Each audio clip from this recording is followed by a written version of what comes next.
यह ऐसा महापाप है। अगर हृदय में जलन करके और मूल संस्कृत के द्वारा पूरी 7 दिन में भागवत श्रवण की जाए नियम से, तो भागवत समर्थ है इस हत्या के पाप से भी आपको मुक्त कर देगी। जिनके ऐसे हत्या हो गई हो करवा लो, नहीं तो बुद्धि आगे भ्रष्ट करके तुम्हें हरि गुरु से विमुख कर देगा। ये पाप ऐसा नहीं कि तुम्हें 2-4 माला घुमाने से क्षमा हो जाएगा। ये महत अपराध है। सबकी समझ में नहीं आता, समझ जाओ, नहीं तो आप जहां भी हो वहीं से भ्रष्ट कर देगा। ये अपराध नष्ट नहीं होगा, श्रीमद् भागवत की कृपा से नष्ट हो जाएगा। यह हमें बहुत विश्वास है। श्रीमद् भागवत सप्ताहिकी ये है ही महामहिम। प्रेत योनि को प्राप्त धुंधकारी को सीधे भगवत पार्षद स्वरूप देकर परम पद में आरूढ़ कर दिया। केवल 7 दिन की मूल संस्कृत एक भी श्लोक नहीं छूटना चाहिए। अगर सप्ताहिकी का पारायण हो तो इस भ्रूण हत्या गर्भ हत्या से भी निवृत्ति मिल जाए। अब वो जीव भगवान को पुकारता है, मैं बड़ा नीच अधम हूं।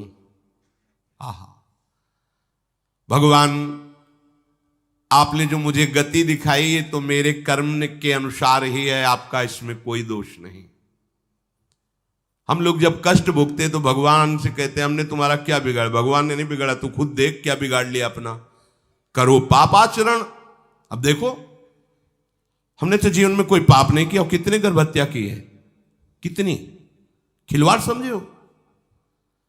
ये बिल्कुल भयावह चीज है, आप लोगों को नहीं। हम बार बार इसीलिए कह रहे कि भयावह वस्तु है, तुम्हें बहुत ऊंचाई से घसीट के भ्रष्ट कर देगी। बहुत होश में हो, भूल के कभी ऐसा न करना जहां तक हमारी आवाज पहुंचे, जहां तक सुनाई दे। गर्भ हत्या मत करना, संयम से रहो। इस तरह का व्यवहार मत करो कि तुम्हारा मनुष्य जन्म ही व्यर्थ चला जाए।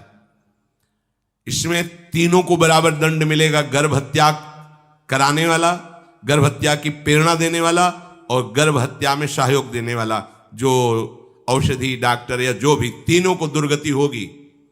माता पिता प्रेरक और कर्ता।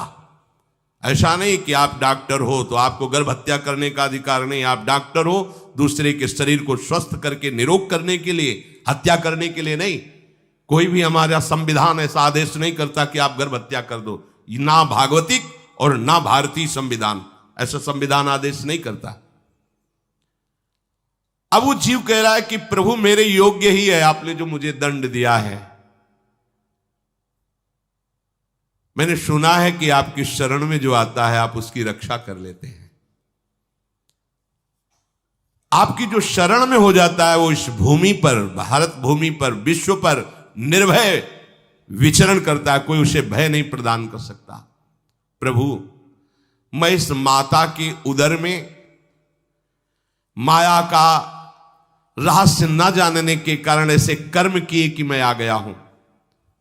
बहुत दुख पा रहा हूं। हे निर्विकार अखंड बोध स्वरूप परमात्मा, मैं बार बार नमस्कार करता हूं। प्रभु, मेरे ऊपर कृपा कर दो, एक बार इस गर्भ से निकाल दो। मैं यहां से बाहर जाकर आपका निरंतर भजन करूंगा। ये वादा करके आए हम प्रभु से सब। प्रभु ने करुणा करके हमें चांस दिया है मनुष्य शरीर। प्रभु, मैं बहुत जन्मों से इस समय स्मृति आ रही देख रहा हूं, कर्मों में भटकता रहा आपसे विमुख होकर के। ये जो मुझे अभी ज्ञान हो रहा है केवल आपकी कृपा से तत्कालिक है। तत्कालिक, एक तत्कालिक वैराग्य होता है। जैसे कथा सुनी और मन में आया कि अब तो भजन ही करना है। ये तत्कालिक है, स्थायी नहीं है। इसे स्थायी बनाओ। प्रभु, आप अंतर्यामी हो, आप सब कुछ जान रहे हो। तीनों तापों की शांति के लिए भक्तजन आपका भजन करते हैं। मैं देहधारी होकर जीव माता के उदर में मलमूत्र से रुधिर की झिल्ली में फंसा हुआ माता की जठराग्नि के ताप से जल रहा हूं।